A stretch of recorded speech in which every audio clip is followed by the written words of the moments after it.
Good morning. Week 6 Learning Module in MAPEH9 Health.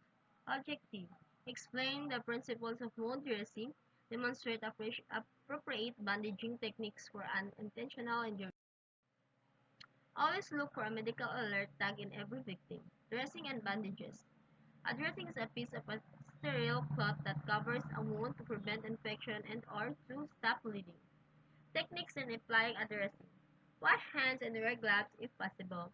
Unwrap the dressing as close to the wound as possible. Be sure not to touch the wound. Skin is not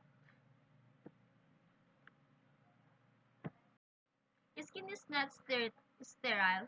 If dressing slips over the victim's skin while you are trying to position it, discard and use a fresh one. Place the dressing over the wound. Use a dressing that is large enough to extend at least 1 inch beyond the edges of the wound. If body tissues or organs are exposed, cover the wound with a dressing that will stick. Then, secure the dressing with a bandage or adhesive tape. Cold compress is used to reduce swelling and relieve pain, especially used for sprains and strains. Cold packs can be used as cold compress. Hot compress is also used to allow normal blood circulation. Cold and hot compress are applied alternately for closed wounds or contusions. Bandages are used to apply pressure to bleeding, for covering wounds and burns, and providing support for immobilization from broken bones, sprains, and strains. There are three main types of bandages, namely triangular, ace, and tubular. Triangular bandage is made from cloth and can be used as cold compress, padding, support for pressure, and support sling. Ace bandage secure dressing in place. Tubular bandages use support joints or hold dressing in place. Smaller tubular bandages used for finger injuries. Two phases of bandaging. An open face bandaging is used for wounds top and back of the head, chest, back, and foot, and as arm sling. A cravat face bandaging is used for wounds that need extra support, like wound on the eye, forehead, ear, cheek, jaw, shoulder, hip, arm, leg, elbow, knee, and palm. And for sprained ankle, the narrow the cravat is, the greater pressure it will give. Techniques in bandaging. Keep in mind the following. Always use a square knot. Keep the cloth sterile to avoid infection. Always keep the ends. Bandaging technique depends upon the size and location of the wound, your first aid skills, and materials in hand.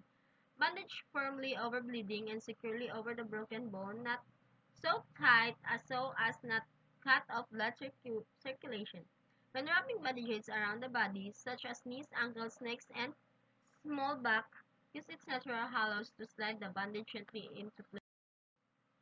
Since most injuries swell, check regularly to ensure that the bandage is still comfortable and that it remains firmly secured. Secure the bandage with a tape, clips, or a bow or a square knot. Ensure that the bandage, especially the knots, do not touch the skin. How do you do the square knot? Right over left and left over right. Wounds. A wound is a break in the continuity of tissues in the body. It may be closed in which there is not break damage or damage in the skin. It is also called hematoma or contusions. A wound may also be an open wound in which there is a break in the skin. Kinds of open wound. Puncture, laceration, abrasion, avulsion, incision. One puncture is a piercing wound caused by nails, needles, and other pointed objects. Abrasion is caused by rubbing or scrubbing the skin against the rough surface. Incision is a cut caused by knife, broken glass, or any sharp object. Laceration is a blunt breaking or tearing of soft tissues usually resulting from mishandling, tools, and other accidents. Avulsion is a forcible tearing or partial tearing away from tissues. How to manage wounds. A. For management of the hematoma, we use the mnemonic RISE. Resting the injured part, ice application, compression, elevation, first aid for open wounds with severe bleeding. Wear gloves and remove or cut clothing as necessary to expose wound. 1. Control bleeding by applying direct pressure. 2. Elevate to injure a part above the heart except for eye injury and wound with embedded object. 3. Cover wound with sterile dressing and bandage. 4. 4. Care for shock. 5. Console the physician immediately.